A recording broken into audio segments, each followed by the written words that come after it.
I never thought I would uncover the horrifying reality I did. I am aware of how by releasing this document, I am likely to be in trouble with my higher-ups. They are powerful people who have the means to destroy my reputation. They could even end my life and make it look like an accident or an unsolved homicide.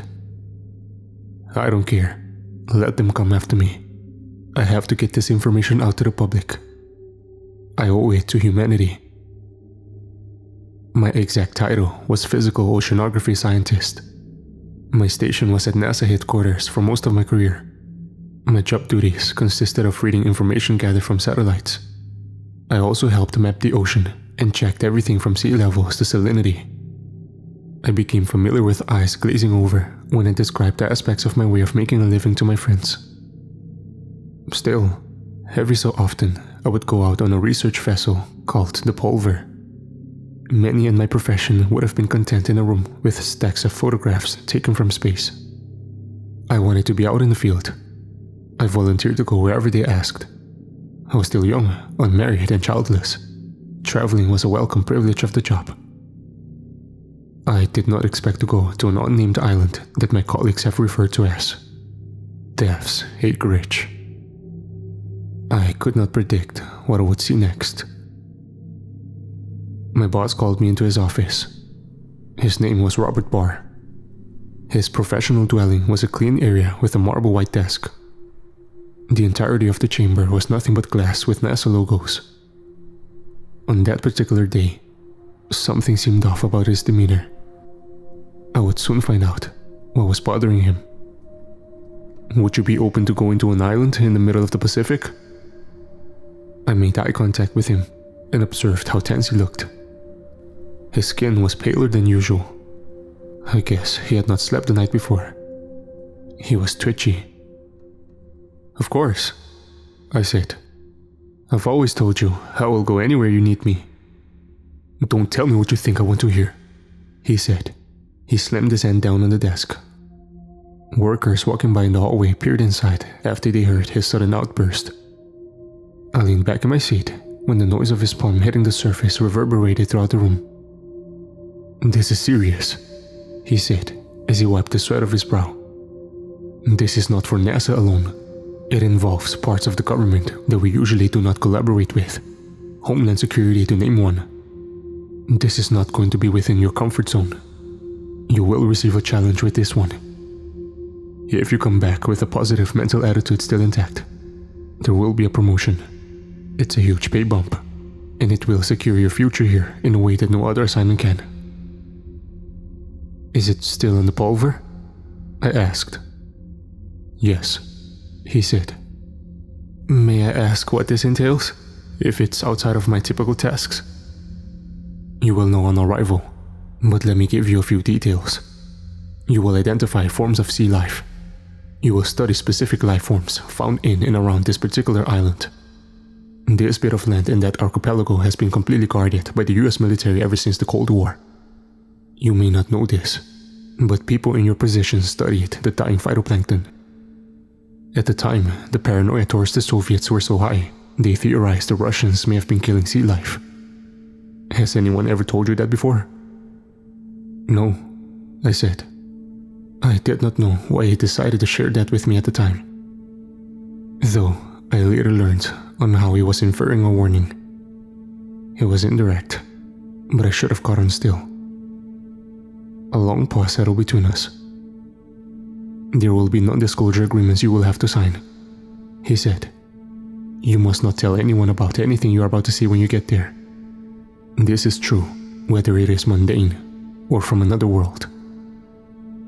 His wording struck me as odd. I should have seen the red flags in that moment. I had an inward speculation on how he was in a caustic mood with possible problems at home. It was well known at headquarters that he was going through a divorce. So, he said, are you in? Again, yes. We shook hands and I signed the necessary paperwork. It was the greatest mistake of my life. The Pulver was 270 feet long and 50 feet wide. It had 4 decks, The interior had state-of-the-art computer systems and navigational equipment. The day I walked onto it, I saw 2 other crew members. One was the captain. He was an experienced seafarer who I knew had an extensive and impressive background in the Navy. His name was Hugh Rockwell. The second was a man whom I had met several times, Teddy Strickland. He smiled and tried to give me a friendly pat on the arm. I did not reciprocate the warmth. Fact of the matter is, Strickland was well known in the community, but not in a positive way. He is a pseudoscientist. He believed in New Age concepts. This guaranteed him spotlight on the History Channel. Their more outlandish documentaries stoners love to watch had him in their credits. He was not known as a reliable source of information within our field. Strickland only maintained validity through being a sort of one-hit wonder. He built a specific device which helped with particle sampling. This invention was a great aid at the time to many of us. I couldn't understand why they would pair me with him though. It angered me. I forced a smile at him and tried to remind myself that I did not have to work too close with him. I could do my own thing at the other end of the boat. I would lock myself away in my cabin and still be useful without his interference.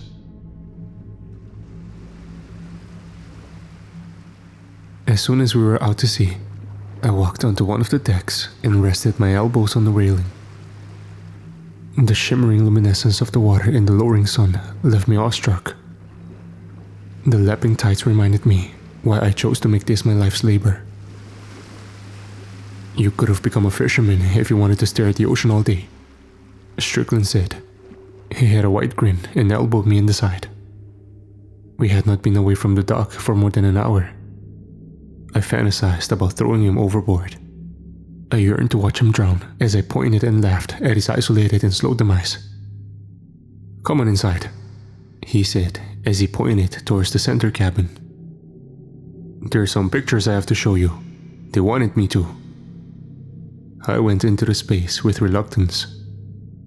Busted and rotted compasses lined the countertops.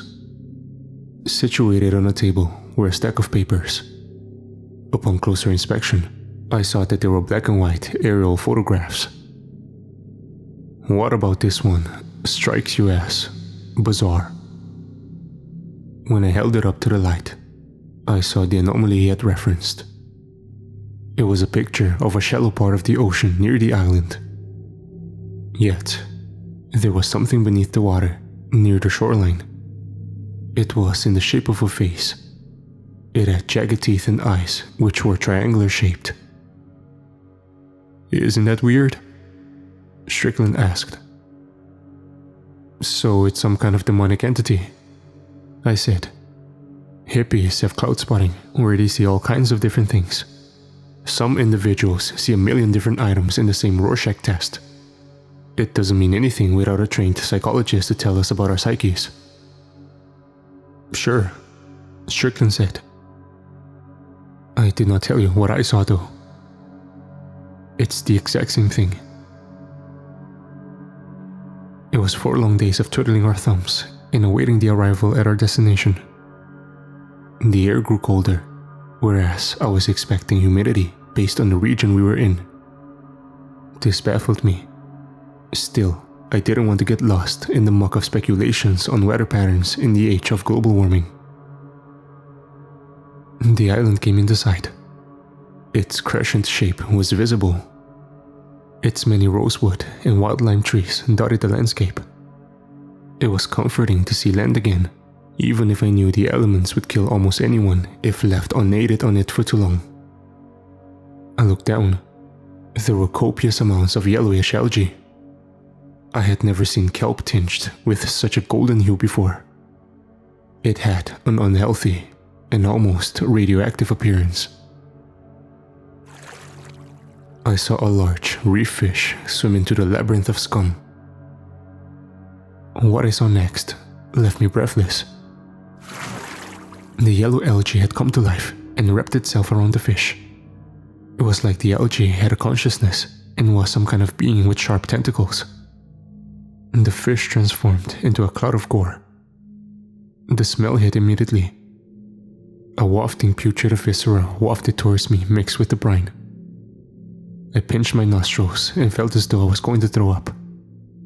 Strickland came out perplexed and looked at me. "What's wrong?" Strickland asked. "Nothing," I said. I refrained from telling him the truth. Strickland believed in extraterrestrials seeding our oceans with cosmic foreign technology. Still, even he would label me a crackpot if I told him seaweed was becoming sentient. The incident bothered me the rest of the night. And I did not sleep at all.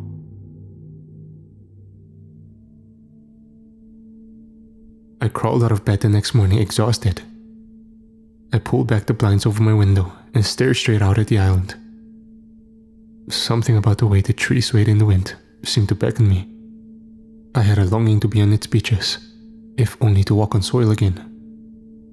As I peered out at the coastal stretch, I saw Rockwell. He appeared from the jungle.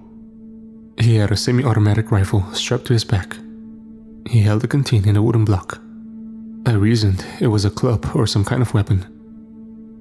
He got into a light blue kayak and made his way back to the pulver.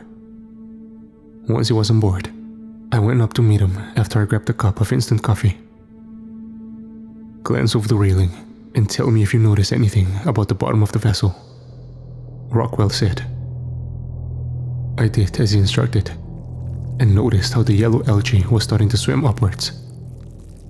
It was as though it was trying to cover our home on the ocean in its web-like texture. It seemed to only do so while we were asleep or preoccupied. "I'll have Strickland take a piece of it and see what we can find about how it spreads," I said. "You should wake him up now then." "So we're allowed to go out there?" I asked as I pointed to the sandy and verdant scenery. "Bar told me to let you know it's ill-advised," he said. "They trust me to go out there because I know how to handle myself. Somebody who looks through microscopes all day may not. No offense. Hey, I need you to analyze something that I've collected." He set the chunk of wood down. I observed that there was a lettering carved into it, but it was not done in a sloppy way. It was woodwork created by an artist's hand. The back had ornate and elaborate symbolic designs. They were almost tribal, but far from familiar. The single word on the front was English or Spanish. I had never read it before. Still, it echoed something in the lexicon I may have studied upon decades before. In all capital letters, it read, Carcosa. Outlining the top and bottom of the word were purple-blue crystals stuck in the wood. They shimmered in the light of the rising sun. That was when we heard the scream. It was a shriek, and I recognized it as Strickland's voice. We rushed downstairs.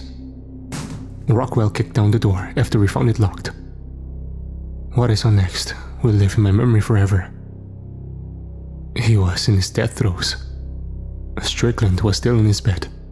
He was on his back. Yellow tendrils of the algae had wrapped around him like rope. Despite the visceral terror I felt, my constant use of deductive logic made me analyze the scene. I tried to figure out where the algae had invaded his cabin. When I looked north of the room, I saw how the living mass had crawled through a shattered part of his window. Parts of the kelp had pierced through his abdominal section. The algae, which had dismembered his center, had a talon-like end. The sharp protuberances of its head formed a mouth. Pustules, scabs, lesions, and vicious infected cuts littered his body. "Retreat!" Rockwell said after he pointed to the ground. The algae came towards us. Rockwell unstrapped his rifle and aimed. He fired. When I saw the projectiles, I realized they were actually rubber pellets. Each time one of them hit the creeping plankton, it seemed to mutate and contort to get out of the way. Still, it moved in our direction. I kept backing up. When my shoulder hit the wall, I noticed a large, slithering chunk of the algae above my head. To the kayak, Rockwell said to me as he shoved me down the corridor and back onto the main deck. He whipped around and continued firing as he took steps in reverse. He screamed the entire time. He stopped his war cry only when he reloaded. Once we were in the canoe, he handed me the paddle and told me to get us inland like our life depended on it. I did, and we managed to reach the shoreline within a matter of minutes. Rockwell had an emergency phone, which he used to call headquarters. It was 3 hours before an emergency helicopter came and picked us up. I watched as the pulver sank into the depths.